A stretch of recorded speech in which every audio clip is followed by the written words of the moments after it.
masih Spaso, Abimanyu, ya gol!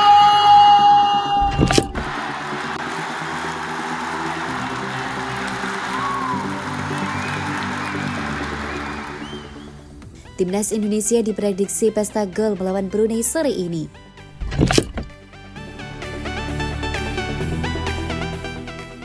Timnas Indonesia diprediksi akan melakukan pesta gol alias banyak menjebol gawang Timnas Brunei Darussalam di lanjutan Piala AFF 2022 Senin 26 Desember 2022.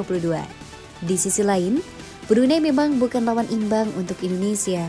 Bahkan Timnas Brunei sudah kebobolan 10 gol dalam 2 pertandingan di Piala AFF 2022. Prediksi Timnas Indonesia akan pesta gol dikutip dari media Vietnam, The Tao 247. Laga ini dijadwalkan pada Senin 26 Desember 2022 di Stadion Kuala Lumpur.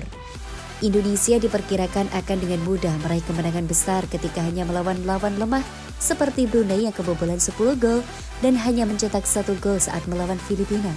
Tulis laporan The Tao 247 di Sadur Senin 26 Desember 2022. Media Vietnam juga menyoroti rekor pertemuan kedua tim. Timnas Indonesia juga punya catatan positif dan terakhir kali melawan Brunei pada Desember 2017 yang berakhir dengan kemenangan 4-0.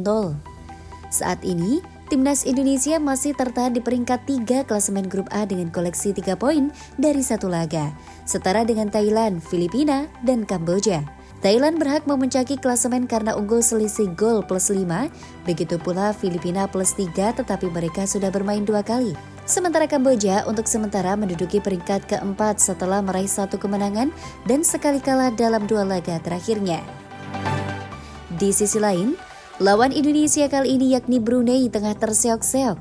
Mereka untuk sementara menduduki posisi buncit dengan koleksi 0 poin dari 2 pertandingan. Timnas Indonesia dapat keuntungan dari sini jelang hadapi Brunei Darussalam di Piala AFF 2022. Menurut Ketua Umum PSSI Muhammad Iryawan, menggunakan pesawat charteran memberikan keuntungan untuk skuad Garuda. Tidak ada tuan rumah di dalam ajang ini, sehingga seluruh tim harus terbang ke seluruh negara dari satu laga ke laga berikutnya. Untuk mengakomodasi mobilisasi Timnas Indonesia, PSSI pun menyewa pesawat khusus selama Piala AFF 2022. Hal ini nyatanya memberikan keuntungan bagi Witan Sulaiman dan kolega. Menggunakan pesawat charter sudah digunakan pertama kali dalam perjalanan menuju Malaysia untuk melakoni laga melawan Brunei Darussalam. Laga ini bakal berlangsung di KLFA Stadium Kuala Lumpur. Menurut Ketua Umum PSSI Muhammad Iryawan, dengan menggunakan pesawat charter, skuad Garuda bisa lebih tenang dalam beristirahat, sebab mereka dihadapi jadwal yang padat.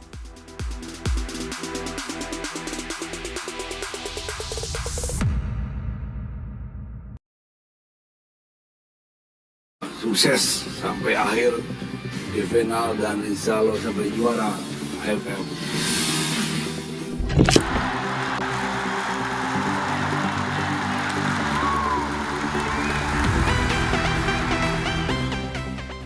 Brunei Darussalam versus Timnas Indonesia. 3 pemain ini harus dicadangkan Sintayong. Jelang laga kedua grup A Piala AFF 2022 kontra Brunei Darussalam, setidaknya ada 3 pemain Timnas Indonesia yang harus dicadangkan Sintayong. Siapa saja mereka? Di laga kedua grup A ini, skuad arahan Sintayong akan bertandang ke Malaysia, tepatnya di Stadion Kuala Lumpur yang jadi kandangnya di ajang ini. Kemenangan pun akan menjadi harga mati bagi Timnas Indonesia untuk bisa melanjutkan kiprahnya hingga ke babak semifinal Piala AFF 2022. Kebetulan, lawan skuad Garuda kali ini merupakan tim terlemah di grup A. Brunei Darussalam meraih predikat tersebut setelah menelan 2 kekalahan dengan skor besar di 2 laga awal grup A Piala AFF 2022. Di 2 laga awal grup A, Brunei Darussalam telah kebobolan 10 gol dan baru memasukkan 1 gol saja, dengan rincian kalah 0-5 dari Thailand dan tumbang 1-5 dari Filipina. Menghadapi tim lemah seperti Brunei, Timnas Indonesia tak perlu menurunkan para pemain utamanya dan melakukan rotasi. Lantas, siapa saja 3 pemain yang perlu dicadangkan saat melawan Brunei Darussalam di laga kedua grup A Piala AFF 2022? Berikut daftarnya. Pertama, Witan Sulaiman. Dengan alasan rotasi, Sintayong perlu mengistirahatkan para pemain utamanya di laga kontra Brunei Darussalam. Salah satunya adalah Witan Sulaiman. Di laga kontra Brunei nanti, Witan pun dicadangkan terlebih dahulu agar fisiknya pulih di laga ketiga kontra Thailand yang bisa menjadi penentu langkah timnas Indonesia di Piala AFF 2022. Kedua, Ricky Kambuaya. Ricky Kambuaya menjadi salah satu pemain yang tampil penuh di laga kontra Kamboja. Ia bermain selama 90 menit tanpa tergantikan oleh pemain lainnya. Peran vital gelandang Persib Bandung ini sebagai pengatur serangan timnas Indonesia pun membuatnya harus menjaga kebugaran agar siap bertarung di setiap laga. Ketiga, Jordi Amat. Mengistirahatkan Jordi Amat dan memberikan posisinya kepada pemain lain. Pasalnya Jordi Amat tampil penuh di laga kontra Kamboja dan juga telah terkena kartu kuning yang bisa saja membahayakan jika ia mendapat kartu tambahan di laga kontra Brunei.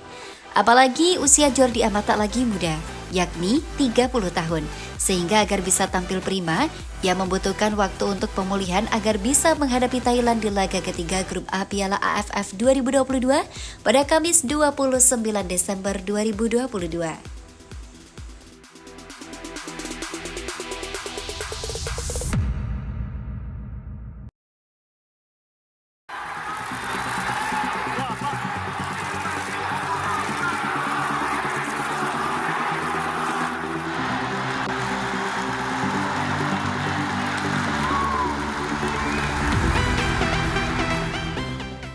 Piala AFF 2022, Sintayong marah, Egy Maulana ungkap suasana ruang ganti timnas Indonesia.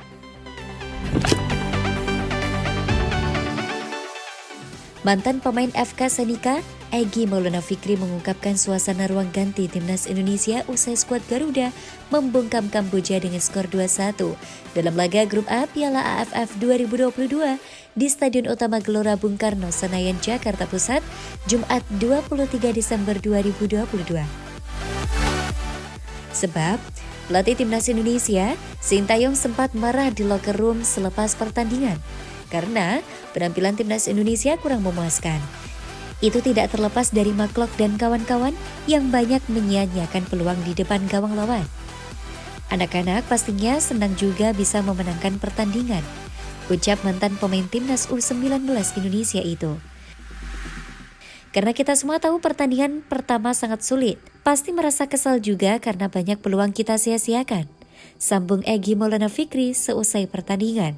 Dalam laga kedua Grup A Piala AFF 2022, timnas Indonesia akan menantang Brunei Darussalam di Kuala Lumpur Stadium Malaysia, Senin 26 Desember 2022. Itu akan jadi koreksi dan evaluasi para pemain, ucap mantan pemain Lesia Genskak itu. Agar lebih baik lagi untuk pertandingan kedepannya, tutup Egy Maulana Fikri. Sementara itu, timnas Indonesia saat ini menempati peringkat ketiga klasemen Grup A Piala AFF 2022 dengan koleksi 3 poin. Sebelumnya, Sintayong menyampaikan kemarahan dalam sesi jumpa pers usai pertandingan. Selamat kepada pemain walaupun pertandingan sulit bagi pemain, sangat sayang pertandingan ini, membuat marah, ucap Sintayong. Meeting setelah pertandingan minta lebih bagus, step by step akan naik, tutup pelatih asal Korea Selatan itu. Ketua Umum PSSI, Muhammad Iryawan mengungkapkan alasan timnas Indonesia menggunakan pesawat charter untuk tandang melawan Brunei Darussalam di Malaysia. Timnas Indonesia akan menjalani laga tandang melawan Brunei Darussalam dalam babak penyisihan Grup A Piala AFF 2022. Laga Indonesia versus Brunei Darussalam dalam jadwal Piala AFF 2022 akan bergulir di Kuala Lumpur Stadium pada Senin 26 Desember 2022. Federasi Sepak Bola Indonesia secara khusus menyewakan pesawat buat pertandingan away skuad Garuda di Piala AFF. Iwan Bule Sapan Akrab Muhammad Iryawan menuturkan bahwa PSSI mencarter pesawat guna menjaga kondisi fisik para pemain timnas Indonesia.